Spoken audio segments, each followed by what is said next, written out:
Ito ang maganda sa buhay mga karels, no? Kapag marami kang obligasyon, enjoy talaga. I-enjoy mo talaga yung mga obligasyon mo.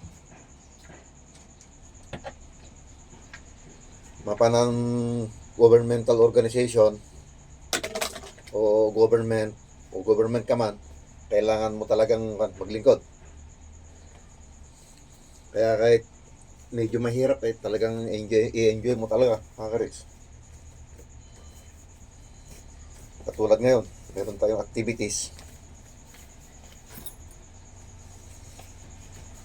So nilalampan natin yung araw natin dito sa organisasyon na to. Kasi ito yung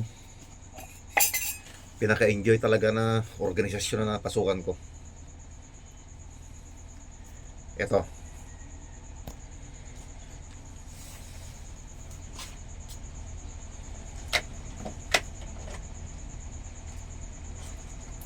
So kailangan natin mag-check. Tingnan natin kondisyon.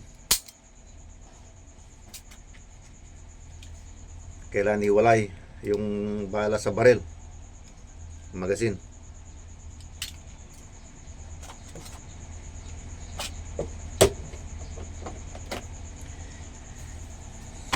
Medyo late na tayo mga karels. Di ko alam kung mahintay pa tayo magkakabayo na lang tayo.